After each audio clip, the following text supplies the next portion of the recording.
viajar hacia ti. El sector agropecuario se está agrupando en la provincia de Buenos Aires. Hubo reuniones en la mesa de enlace provincial y además hay preocupación por lo que pueda llegar a ocurrir con la licitación de un puerto que es clave para las exportaciones. Estamos hablando del puerto de Quequén. Ahí la terminal está en medio de una polémica. Por eso hay muchas rurales de la provincia que están muy atentas, en estado de alerta. Sobre este y otros temas vamos a conversar con Ignacio Kowarski, que es el presidente de CARVAP, la Confederación de Asociaciones Rurales de Buenos Aires y La Pampa. Ignacio, ¿cómo estás? Daniel Aprile te saluda aquí en Palabra de Campo. Buen día, Daniel, ¿cómo estás? Muy bien, gracias por atendernos. No, al contrario. Estaba pensando en que esto claramente es una preocupación entre muchas otras que hoy por hoy tiene el sector y que se vienen manifestando desde hace un tiempo. ¿Qué está pasando ahí en la zona de Quequén? Bueno, es cierto que es una entre muchas, ¿no? Que tenemos que atender o atajar, pero el puerto de Quequén está haciendo noticia por distintos embates que está teniendo. Por un lado, hace un tiempo se corrió la posibilidad de que se cobre una tasa diferencial, una sobretasa sobre la tonelada exportada que rondaba entre $1 y $2 por tonelada, con el supuesto... en el supuesto caso que se arreglaran las entradas al puerto, los caminos de acceso. Esto, por supuesto, que fue totalmente rechazado, porque, como se sabe, eso no lo paga la cadena, lo termina pagando el productor, porque todos se dan vuelta, le va a cobrar un plata y el único que no puede achicar su cuota, digamos, es el productor. Entonces, paga el último. El productor iba a pagar supuestamente, porque después esos fondos después nunca se sabe dónde terminan, ya ha pasado, los caminos de acceso. Entonces, esto lo rechazamos de plano, lo estamos trabajando y entiendo que hasta que no tengamos la certeza de que esto no va a ocurrir hay que seguir trabajando y estamos muy atentos. Y ahora lo que nos pasa es que ha vencido la concesión del puerto a través de Quequén y bueno, y los nuevos pliegos se corría el rumor de que la provincia estaba intentando quedarse con la posibilidad de comercializar el 30% de los granos que salen por el puerto. O sea, el Estado intentando volver a una junta de granos, haciendo un rol que no le corresponde y que no necesitamos, ¿no? ¿Por qué crees que hay sectores, incluso en algunos medios, que sistemáticamente vuelven a la idea de una junta de granos, que promueven eso? ¿A qué lo atribuís? ¿Crees que lo hacen de una manera intencional? ¿Crees que no saben el perjuicio que le provocó oportunamente al sector una Junta Nacional de Granos? ¿Por qué crees que ocurre eso?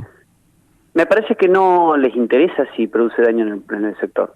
Lo que les interesa es hacer caja, ¿no? Lo que les interesa es tener la posibilidad, en todo caso, de manejar fondos para subsistir en un estado que todavía no entiende hacia dónde tiene que ir la Argentina.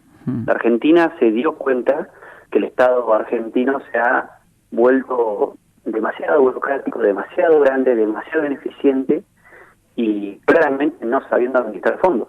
Esto ha sido recurrente, si no hubiésemos tenido cada vez más impuestos, cada vez más presión, ¿no? Sobre todos los contribuyentes ni hablar sobre el campo y con los derechos de exportación es lo más burdo que hay, y cada vez más pobre, más inflación. O sea, no hay explicación alguna para que el Estado haga cosas que no tiene que hacer. El Estado tiene que asegurar ciertas cuestiones como la educación, la salud, la seguridad y generar los hábitos para que los negocios se den. Después esto no quiere decir que el Estado mismo cumpla funciones de exportar granos, que eso con un mercado transparente y reglas claras tranquilamente lo hacemos nosotros y no tenemos esa intervención estatal con la voracidad solamente recaudatoria. Claro. Pero hay gente, hay funcionarios o políticos que todavía no han entendido que todo esto ya se ha intentado, se ha probado y nos ha ido bastante mal, como lo podemos ver.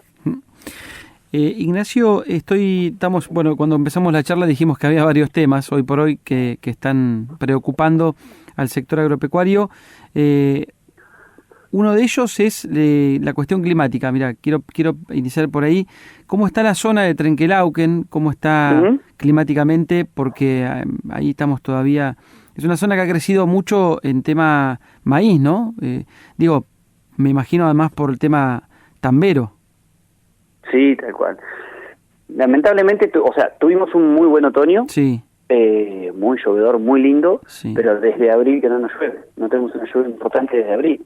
La última lluvia que ahí en Necochea estamos hablando, no sé, llovieron 60, 80, 90 milímetros, Sí. todo el sudeste ha llovido bastante bien, incluso cerca de La Plata, Navarro, Lobos, todo eso ha llovido muy bien. Acá llovieron 12 milímetros, 15 milímetros, la verdad que no alcanza, entonces estamos bastante necesitados de llenar perfiles para lo que puede llegar a ser una primavera. Ahora tenemos agosto, que siempre acá es muy ventoso, en general en todos lados, pero acá es muy ventoso, Ujú. suelos arenosos, entonces necesitamos lluvia porque, por supuesto, los que tenemos tambo hacemos los meses para pasar el invierno que viene, ¿no? Claro. Compartimos en silo y es nuestra reserva para pasar el siguiente año, así que necesitamos que llueva de verdad.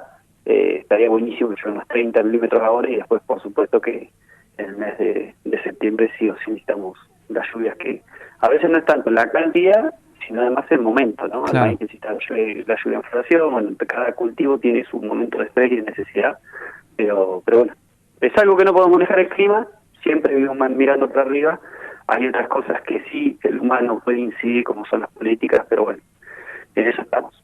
Bueno, que es que justamente empezaba por el tema climático por esa razón, porque después te iba a preguntar, porque tenés hoy por hoy un esquema de precios internacionales realmente muy bajos. Si nos metemos en la lechería, tenés además un mercado que en cuanto a la exportación no es que esté pasando un súper buen momento, pero sí tenés un mercado interno muy pero muy deprimido. Y claro, todas estas cosas se empiezan como a sumar, se arma una especie de combo que hace que el estado de ánimo del productor sea ¿cuál? De incertidumbre, la verdad que es verdad, los granos hoy para el tambero están baratos, pero para el agricultor es un desastre, y eso define mucho la campaña siguiente. Si el agricultor no siembra buena cantidad de granos, o lo mismo en tambero, el año que viene, si hay falta de granos, puede ser que suban. Entonces hay todo un montón de circunstancias que hacen a la decisión de la siembra, y la verdad que es eso, ¿no? Entre que el clima amenaza con una niña, las políticas agropecuarias todavía no las hemos terminado de definir, y los precios internacionales totalmente por el suelo, la verdad que el ánimo no es el mejor, ¿no? La agricultura está, y el ganado también, estamos esperando algunas decisiones del gobierno, más allá de las buenas que se han tomado, bueno, algunas más como para poder definir de cara a la proyección de la gruesa, cuánto vamos a sembrar, qué tecnología vamos a usar, cuánto vamos a fertilizar y todas esas cuestiones, ¿no? ¿Cuáles serían unas buenas medidas para el sector? Porque te voy a confesar algo. Yo hablé con algunas fuentes que tengo y les preguntaba, por ejemplo, bueno, pero ¿por qué no se anuncia una baja escalonada de retenciones, si es lo que el sector agropecuario quiere, y que quizás se podría llegar a anunciar porque, bueno, con el manejo de los fondos quizás se pueda ir hacia un esquema de reducción escalonada? Me dijeron que no, de ninguna manera, porque cuando vos hablas de retenciones escalonadas, después eso te juega en contra, porque mucha gente va a empezar a aguantar hasta vender en un momento determinado donde le convenga más. Entonces te pregunto, ¿cuáles serían buenas medidas para el sector agropecuario, que son las cosas que el humano puede controlar? Pero no es tan así, ¿vos sabés? Porque si a mí me das un plan de baja de retenciones, lo que me estás diciendo es que tenés un plan. ¿Hacia dónde vas? Y está escrito. Ahora, si no tenemos nada así, hay incertidumbre. El productor es siempre lo mismo. O sea, ahora cuando dicen que el productor no liquida, está guardando, ¿verdad? Porque no están necesitando ahora liquidar, porque ya hizo algunas compras. Ahora, cuando necesite liquidar, liquida, incluso a veces sin poder esperar un precio bueno, tiene que liquidar para pagar o alquileres, los colegios, los chicos, la vida misma, sí. o los insumos para la próxima siembra. Entonces, lo que hace un esquema de baja retención es que ya lo hizo Macri en su momento, ¿se acuerdan del 0,5 por mes y después de pesos por dólar? Eso sirvió. Y no es que hubo especulación de más el productor, pero que sí confías en que hay una política con una hoja de ruta hacia la baja de retención y desaparición final. Y eso no es tanto para la liquidación y lo que están viendo en la foto ahora, sino es para la expectativa de siembra, que es la plata que pone el productor y entierra bajo tierra con expectativas de cosechar dentro de 6 o 8 meses bajo otro, digamos, otro negocio. Claro. Entonces es eso, hay que mirarlo desde ese lado, ¿no? Del incentivo, de poner la zanahoria delante del productor para que invierta reteniendo más bien para inseminar el chorro, aumentando el área de siembra, poniendo más fertilizante, cuidando los campos, haciendo rotaciones. Eso hay que ver. No tanto la liquidación ahora, porque el productor liquida cuando necesita, no especula. Siempre se va a quedar con el grano como haciendo se queda con la chapa, digamos, y como otro que hace tornillo, lo guarda tornillo y va vendiendo a medida que necesita, no venden todos juntos. Obvio. Es lo mismo. Lo que hace un buen plan de baja de retenciones o de un plan económico que te está diciendo cuándo saldría el cepo y cómo se achicaría la brecha cambiaria, que son dos cosas que hoy pesan un montón, hacen que haya un futuro más cierto para el productor y apueste mucho más. ¿Crees que el gobierno puede hacerlo? Yo creo que sí. Sobre todo con el cepo y la brecha depende mucho más de la macro, y para mí están haciendo un esfuerzo muy grande. Los ciudadanos están haciendo un esfuerzo muy grande, porque son los que en verdad estamos pagando el ajuste, pero ojalá esta vuelta valga la pena y no como todas las otras vueltas. Ahora, yo creo que sí puede hacer un plan bien pensado y tienen gente como para poder hacerlo, y ojalá estemos en esa mesa para poder debatirlo antes de lanzarlo, ¿no? Entonces, con el aporte del campo, la mitad del campo, les podemos decir, sí, esto va a incentivar al productor, porque somos del campo.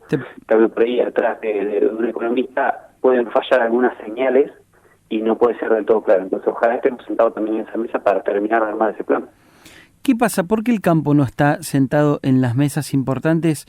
Te lo pregunto porque, por ejemplo, hasta ahora no se consiguió un encuentro con el presidente. Sabemos que el sector es muy importante en términos de lo que implica el agro para la economía argentina, pero bueno, eso no se consiguió.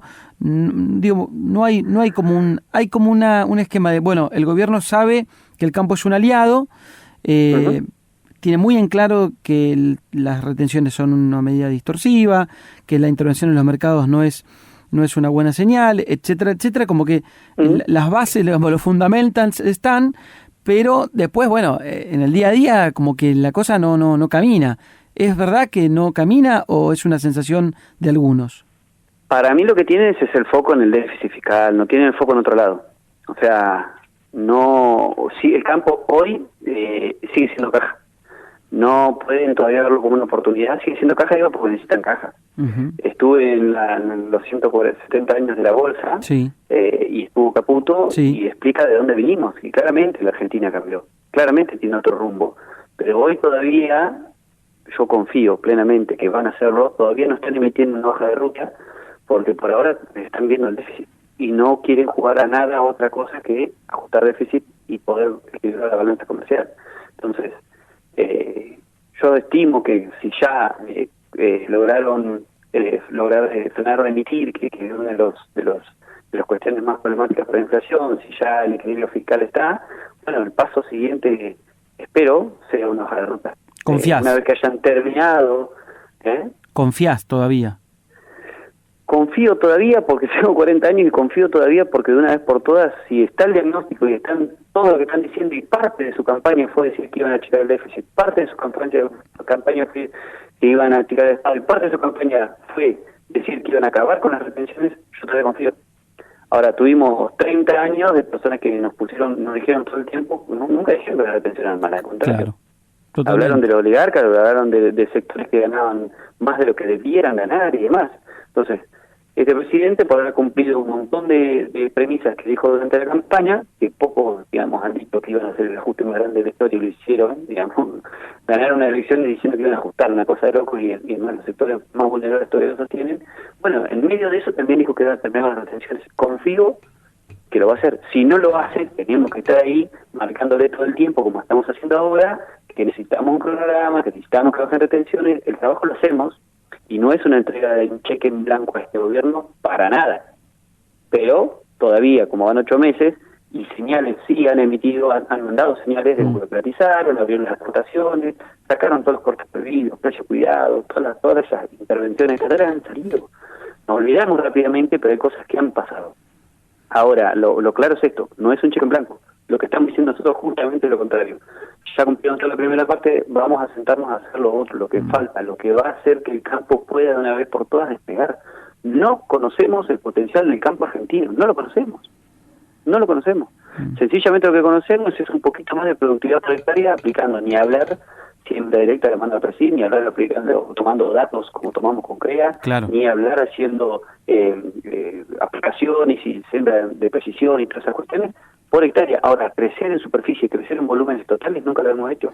En su momento Macri sacó las retenciones, usamos maíz como fertilizante histórico, ¿no? La cantidad de fertilizante que usamos, sí.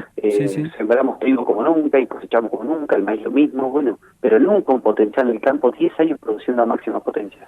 Sí, bueno, tal ojalá cual. sea. Tal cual. El punto, yo coincido plenamente con lo que estás diciendo.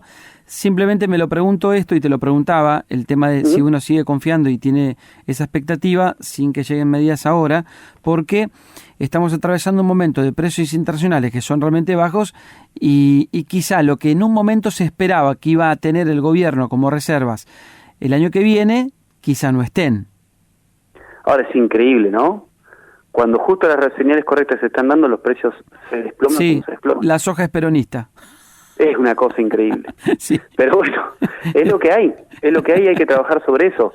Pero bueno, tampoco, a ver, todavía falta que el Estado haga mucho de lo que tiene que hacer, todavía hay muchos organismos de los cuales puede eficientizar, todavía hay muchos temas que lograr. Entonces, si nos dan algunas señales correctas, pero escritas y con un plan real, el campo va a estar porque no...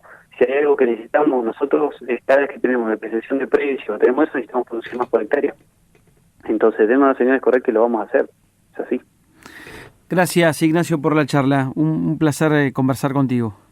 Daniel, muchas gracias por haber llamado para poder contar un poco qué es lo que hacemos. Por supuesto, llamar a los productores, a todos y cada uno de los que escuchan tu radio y demás, que se acerquen a sus rurales, que hagan fuertes las rurales locales, que eso es Carvap con rurales fuertes, nos sentimos mucho más fuertes que nos representamos, así que acérquense, tenemos una página muy linda de internet de Carvap, entren, chusmen, quiénes somos, qué hacemos, qué decimos, incluso hay medios para comunicarse directa con nosotros, así por favor, a los productores métanse, porque en momentos como estos donde la Argentina hay que refundarla, es fundamental que estemos bien fuertes. Que se involucren, ¿no? Que se involucren, que se metan, sí. Necesitamos totalmente. Eso. Gracias, Ignacio, un abrazo grande. Gran abrazo, Daniel, muchas gracias por llamar. Ignacio Kowarski, presidente de Carvap, la Confederación de Asociaciones Rurales de Buenos Aires y La Pampa. Estás escuchando Palabra de Campo. Palabra de Campo. Con Daniel Aprile, en Radio 10.